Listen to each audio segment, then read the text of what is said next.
गलत बात है, शर्म की बात है कि बिहार पुलिस जो कि माफिया को टच नहीं कर पाती है। आनंद मोहन को टच नहीं करने की औकात है, अनंत सिंह को टच करने की औकात नहीं है। बड़े बड़े माफिया के सामने आप जाते हैं तो मार खा के आते हैं। बालू माफिया का ट्रैक्टर रोकते हैं तो आप पर ट्रैक्टर चढ़ा देता है। शराब माफिया को पकड़ने जाते हैं तो पिटाई खा के आते हैं। तो किसी जो शांतिपूर्ण उसको पीट रहे हैं, हम लोग की एकदम मतलब बेरहमी से कुटाई हुई। अब गिर गया है दिलीप, तभी उसको मार रहे हैं। क्या है वो, आतंकवादी है? अब देखिए, हम लोग की पूरी जो ट्रेनिंग होती थी, आईपीएस की ट्रेनिंग या कहीं भी ट्रेनिंग होती है, सिपाहियों की या दरोगा की भी, उसमें ये सिखाया जाता है कि न्यूनतम बल प्रयोग करना है। पहले आपको चेतावनी देनी है, उसके बाद आपको आंसू गैस चलाना है, उस पर भी बात हुई तब लाठीचार्ज, तब ये। लेकिन बिहार सरकार में तो, बिहार पुलिस तो लगता है उल्टी गंगा बहा रही है। आंसू गैस को पहले छोड़ना चाहिए था लाठीचार्ज के पहले। बेल्ट्रॉन जो बिहार सरकार की एजेंसी है और उसकी कोई बहुत अच्छी छवि नहीं है, विवादित छवि ही है। अक्सर होता है कि बेल्ट्रॉन से लोगों को फोन जाते हैं कि ये पैसे दीजिए, ये कीजिए, यदि पास होना है, नहीं तो फेल कर दिया जाएगा, वगैरह वगैरह। पुलिस मैनुअल का जो अपेंडिक्स 103 है उसी के अनुरूप हम लोग परीक्षा लेते हैं। क्या सर आप 103 पढ़े हैं, उसमें ऐसा लिखा हुआ है कि छात्रों को प्रश्न पत्र आंसर की कुछ नहीं देना है? आप पुलिस मैनुअल को पकड़े हुए हैं। देश के संविधान में संशोधन हो सकता है, पुलिस मैनुअल में संशोधन नहीं हो सकता है। सिपाही भर्ती की बात करूं, है ना, उसमें संजीव सिंघल जो थे वहाँ, उन्होंने इतना गुल खिलाया चंद पर्सन में। कलकत्ता चले गए थे दो बार, और उस प्रिंटिंग प्रेस से वो छपवा रहे थे पर्चा जिस प्रिंटिंग प्रेस का अस्तित्व ही नहीं है ना। तो इतने बड़े खेल के बाद तो कायदे से उनको जेल में डालना चाहिए। तो पलटू राम ने उनको बना दिया ऊर्जा विभाग में सुरक्षा सलाहकार। नमस्कार, आप देख रहे हैं द बिहार टॉप, मैं हूं आदेशपुरी। बिहार में शिक्षक की बहाली चल रही है। TRE-3 यानी तीसरे चरण की बहाली की प्रक्रिया जारी है। और इसी बीच आपको बताएं, परसों छात्रों के द्वारा BPSC के सामने वन कैंडिडेट वन रिजल्ट को लेकर धरना प्रदर्शन किया गया, जिसमें पुलिस ने जम के लाठियां चटकाई और छात्र नेता दिलीप को पकड़ के थाने ले गई। और थाने ले जाने के दौरान उनके साथ गाड़ी में ही मारपीट की गई। CT स्कैन भी उनके द्वारा कराया गया डॉक्टर ने बताया कि उन्हें सर में चोट लगा हुआ है। इन सभी मुद्दों पर बात करने के लिए पूर्व IPS अधिकारी अमिताभ कुमार दास जी हैं। इनसे हम चर्चा करेंगे कि आखिर बिहार पुलिस छात्रों के लिए इतना खतरनाक क्यों हो गई है। सर, शराब माफिया के पास जाए पीट के चले आते हैं पुलिस वाले, दारू फिर से बालू माफिया वाले के पास जाए पीट के चले आते हैं। छात्र जो कि शांतिपूर्वक प्रदर्शन कर रहे थे, विरोध भी नहीं किया गया पुलिस के लाठी का, और इस तरह से निर्दयतापूर्ण पिटाई की जाती है छात्रों की। क्या सर, कैसे देख रहे हैं इसको आप? अब देखना क्या है, तो बहुत मतलब गलत बात है, शर्म की बात है कि बिहार पुलिस जो कि माफिया को टच नहीं कर पाती है, अनंत सिंह के सामने भींगी बिल्ली बन जाती है, आनंद मोहन के सामने भींगी बिल्ली बन जाती है। वो बिहार पुलिस मतलब शांतिपूर्ण लड़के लड़कियों के सामने बिल्कुल शेर बन जाती है। तो ये बहुत शर्म की बात है। देखिए, दर्शकों को पता होगा, ये पूरा जो मामला है ये TRE-3 से जुड़ा हुआ है। बिहार में जो शिक्षक बहाली हो रही है उसका तीसरा चरण चल रहा है। TRE-1 और 2 की तो मतलब परीक्षा भी हो गई, परीक्षा फल भी आ गया, योगदान भी हो गया। लेकिन TRE-3 का यदि मैं बिहार के स्टाइल में कहूँ तो जतरा ही खराब लग रहा है ना। 15 मार्च को लगता है इसकी लिखित परीक्षा हुई थी, और उसी दिन पता चला कि इसका पेपर लीक हो गया है। झारखंड में हजारीबाग में एक कोहिनूर बैंक्वेट हॉल है, वहाँ लगभग 250 लड़के लड़कियां पकड़ाए। उनको पूरा बाकायदा प्रोजेक्टर लगाकर सॉल्वर गैंग सवालों के हल बता रहा था। फिर EOU की टीम पटना से गई, आर्थिक अपराध इकाई की टीम उनको पकड़ के लाई, जेल गए। उसके बाद भी BPSC की समीक्षा बैठक हुई। जो चेयरमैन है परमार रवि मनु भाई बोले कि कोई ठोस साक्ष्य नहीं है, परीक्षा रद्द नहीं होगी। उस पर सोशल मीडिया पर बहुत मजाक भी उड़ा BPSC का कि ये जो 250 लड़के जेल चले गए, ये क्या तरल साक्ष्य है। तो खैर, फिर 21 मार्च आते आते वो परीक्षा रद्द हुई। अब उसकी पुनर्परीक्षा कुछ दिनों पहले हुई है, अब उसका रिजल्ट लोग इंतजार कर रहे हैं। इसी बीच अभ्यर्थियों ने मांग की, 3-4 उनकी मांगे हैं जिनको मैं सही समझता हूँ। और उनकी एक मांग है कि वन कैंडिडेट वन रिजल्ट। उसका ये मतलब हुआ कि TRE-1 और 2 में क्या होता था कि मान लीजिए कोई एक बंदा है, उसको 4 जगह सफल घोषित करना है।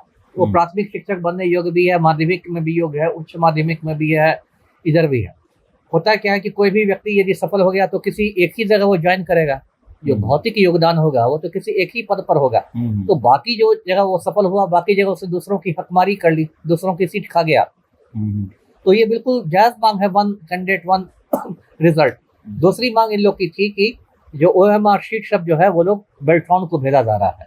बेल्ट्रॉन जो बिहार सरकार की एजेंसी है और उसकी कोई बहुत अच्छी छवि नहीं है, विवादित छवि ही है। अक्सर होता है कि बेल्ट्रॉन से लोगों को फोन जाते हैं कि ये पैसे दीजिए, ये कीजिए, यदि पास होना है नहीं तो फेल कर दिया जाएगा वगैरह वगैरह। इस पर उन लोग का ऑब्जेक्शन था। तीसरी बात थी, उन लोग का कहना था कि रिजल्ट के पहले काउंसलिंग हो। जैसे टीआरई 1 और 2 में देखा गया कि रिजल्ट के बाद काउंसलिंग हुई, डॉक्यूमेंट वेरिफिकेशन बाद में हुआ, बहुत लोगों का फर्जी भी पकड़ाया। यदि पूरे बिहार को टोटल आप कर दें तो सैकड़ों लोग का फर्जी पकड़ा है। तो उसमें जो फर्जी पकड़ाते हैं वो तो हट जाते हैं, लेकिन रिजल्ट में किसी की सीट ले लेते हैं। तो ये मामला भी उनकी मांग जायज थी।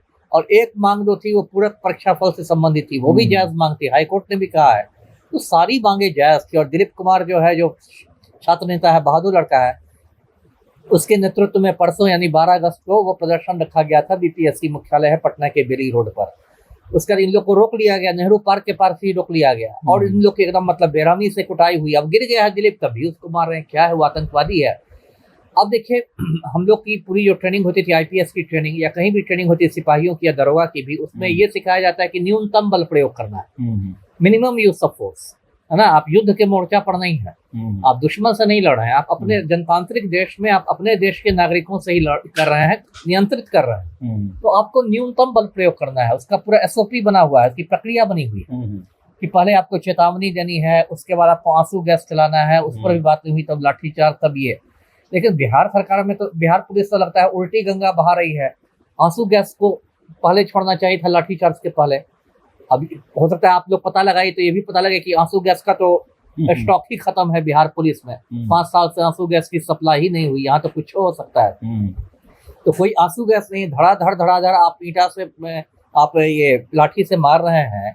और लाठी से तो मारने में क्या होता है, जो आपने कहा कि सिटी स्कैन में अंदर की चोट आ गई। सर, गाड़ी में जब बैठा के ले जाया गया थाने, उस दौरान जबकि बोला गया दिलीप के द्वारा कि मेरा ऑपरेशन हुआ है कान का, तब भी घुसा से मारा गया। ये तो मतलब अपना फ्रस्ट्रेशन निकाल रही है ना पुलिस कि आप आनंद मोहन को टच नहीं करने की औकात है, अनंत सिंह को टच करने की औकात नहीं है। बड़े बड़े माफिया के सामने आप जाते हैं तो मार खा के आते हैं। बालू माफिया का ट्रैक्टर रोकते हैं तो आप पर ट्रैक्टर चढ़ा देता है। शराब माफिया को पकड़ने जाते हैं तो पिटाई खा के आते हैं। तो किसी जो शांतिपूर्ण उसको पीट रहे हैं, ये तो आपका मतलब एक गुंडा वाला चरित्र हो गया ना। जब एक बार जब आपने उसको गाड़ी पर बैठा लिया है तब उसको पीटने की क्या जरूरत है। सर, आप जब थे सर, जिलों में थे, तैनात थे, क्या सर विद्यालय में छात्र अपनी मांगों को लेकर धरना प्रदर्शन करते थे? क्या आप लोग को ये कहा गया जाता था कि आप उनको कॉलेज या विद्यालय तक नहीं पहुंचने दे, अपने प्राचार्य से अपनी मांगों को नहीं रखने दे, कि यहाँ पर बिहार पुलिस जो है सीधे से बीपीएससी को प्रोटेक्ट करने लगती है कि वहां तक कोई पहुंच ही ना पाए? नहीं, अभी तो कुछ मुझे लगता है ज्यादा ही इस तरह की मतलब बात आ गई है। अभी उर्दू अनुवादकों के साथ भी ऐसा हुआ। हाँ, उनको भी सर आयोग दफ्तर तक नहीं पहुंचने अभी तो देखिए थोड़ा मतलब एक ऐसा लगता है कि हम लोग बिहार में नहीं उत्तर कोरिया में रह रहे हो, मतलब थोड़ा ज्यादा तानाशाही प्रवृत्ति बढ़ गई। ऐसा नहीं हो, देखिए जनतंत्र है ना, जनतंत्र में तो हर व्यक्ति को अपनी बात शांतिपूर्ण तरीके से कहने का हक है, संविधान हक देता है, वो उसका मौलिक अधिकार है। यही जो माने लड़के इकट्ठे हुए थे तो कोई बम बारूद लेके तो नहीं गए थे, सब तिरंगा झंडा लेके शांतिपूर्ण प्रदर्शन क्यों नहीं करेंगे। तो उसमें पिटाई विटाई ये सब तो मतलब ऐसा लगता है कि सरकार एकदम, जिसको दमन चक्र कहते हैं, कि अब दमन चक्र चला रहे हैं। और इसी सब की वजह से होता है कि बांग्लादेश जैसी घटनाएं फिर होती हैं, कि फिर जन क्रांति हो जाती है, उसका सब कुछ बेकाबू। सर, 15 मार्च को ही सर पेपर लीक हुआ था। छात्र चीख के कह रहे थे कि आयोग दफ्तर के ही लोगों का हाथ है। नहीं माना गया, जांच नहीं हुआ। फिर से आपने सुना होगा कि फोन कॉल्स जाते हैं छात्रों के पास, जो कि एकदम सटीक जानकारी छात्रों को देते हैं और उनसे पैसा ऐंठने की कोशिश करते हैं। ये गलत है, हम भी मानते हैं। लेकिन सबसे बड़ा प्रश्न है, इसमें भी छात्रों का कहना है, छात्र नेताओं का कहना है कि आखिर छात्रों का डाटा इन माफियाओं के हाथ कैसे लगा।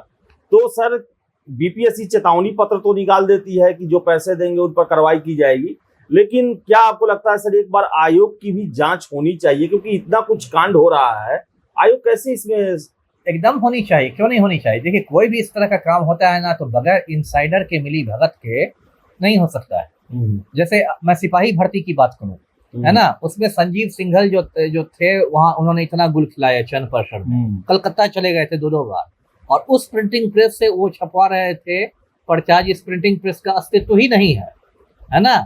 तो इतने बड़े खेल के बाद तो कार्य से उनको जेल में डालना चाहिए। तो पलटू राम ने उनको बना दिया ऊर्जा विभाग में सुरक्षा सलाहकार। तो ये कहना मेरा कि जब तक इनसाइडर नहीं हो, अंदर का आदमी नहीं मिला हो, तो अब कैसे किसी को पता चल सकता है कि आपका रोल क्या है, ये क्या है, वो क्या है, आपका कॉन्टेक्ट नंबर क्या है, आपका मोबाइल नंबर क्या है, ये सब डाटा कहाँ से रहा है, लीक कहाँ से हो रहा है। और पहले भी ये बात छात्र नेता लोग उठाते रहे कि बीपीएससी में बहुत लोग कुंडली मार के बैठे हुए हैं, ऐसा लगता है कि हमारा ट्रांसफर होगा ही नहीं। क्यों नहीं होगा? कायदे से तो 2-3 बरस बाद ट्रांसफर होना चाहिए ना, ट्रांसफरेबल पोस्ट पर है कि आप मठाधीश बन गए। ऐसे बहुत सारे मठाधीश थे, बीच बीच किसी का नाम आता था कि कोई है तो वो इतना साल से बैठे हुए हैं, कोई उतना साल से बैठे हुए हैं, तो लोग मठाधीश अब क्यों वहां बैठे हुए हैं? तो पूरा एक बार ओवरहॉलिंग होना चाहिए। जी सर। सर एक और प्रश्न है, सिपाही भर्ती का आपने चर्चा किया, कहीं हो सके आपको याद हो सर, उस पर मैं प्रश्न पूछ लेता हूँ। पीसी हुआ था CSBC का एग्जामिनेशन से पहले, जो चेयरमैन है जितेंद्र कुमार जी, उन्होंने पीसी लिया था। मैंने उनसे प्रश्न किया था कि आप एग्जामिनेशन के बाद क्वेश्चन पेपर आंसर की क्यों नहीं देते हैं? उनका सीधे जवाब था कि पुलिस मैनुअल का जो अपेंडिक्स 103 है उसी के अनुरूप हम लोग परीक्षा लेते हैं। क्या सर आप 103 पढ़े हैं, उसमें ऐसा लिखा हुआ है कि छात्रों को प्रश्न पत्र आंसर की कुछ नहीं देना है? ठीक है, देखिए एक बात है, ऐसा कुछ है, लेकिन इसमें 2 बात मैं कहूँगा। एक तो है कि जो भी पुलिस मैनुअल है वो अंग्रेजों के ज़माने का है, कोई आजकल का है नहीं, सब पुराना समय के साथ ये बदलता है। बहुत सारी चीज़ें पुलिस मैनुअल में उस समय तो कुछ डिजिटल नहीं था, कुछ नहीं था। तो अब आँख मूंद के नहीं ना चलिएगा। आप पुलिस मैनुअल को पकड़े हुए हैं, देश के संविधान में संशोधन हो सकता है, पुलिस मैनुअल में संशोधन नहीं हो सकता है। देखिए इसका ये मतलब है, अब देखिए जितेंद्र कुमार सर की मैं इज्जत करता हूँ, मैं उनके साथ काम कर चुका हूँ, CID में ईमानदार आदमी है, मैं कोई उन पर व्यक्तिगत आक्षेप नहीं कर रहा। लेकिन क्या है कि जितनी ज़्यादा आप पारदर्शिता रखिएगा उतना ज़्यादा लोगों को विश्वास बढ़ेगा आप में।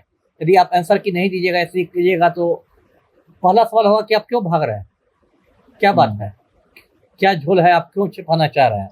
तो मैक्सिमम पारदर्शिता रहनी चाहिए। मैक्सिमम पुलिस मैनुअल में तो ये तो मनाही भी तो नहीं है कि आंसर की मत दीजिए, मनाही भी तो नहीं है। जी सर। तो अमिताभ दास जी थे और सभी प्रश्नों का इन्होंने उत्तर दिया, और इनका सीधे सीधे यही कहना था कि दमन चक्र जो चल रहा है वो नहीं चलने देना चाहिए। छात्र जेन्युइन मांग को लेकर अगर आयोग दफ्तर जाते हैं तो उन्हें मिलने देना चाहिए, विवाद खत्म होने चाहिए, न कि विवाद बढ़ने चाहिए। लेकिन आपको बता दें हम कि 1 कैंडिडेट 1 रिजल्ट छात्रों का जायज मांग है, और उस पर आज सुनवाई करने को कोई तैयार नहीं है। देखिए आगे क्या होता है। फिलहाल इस वीडियो में इतना ही, बहुत बहुत धन्यवाद।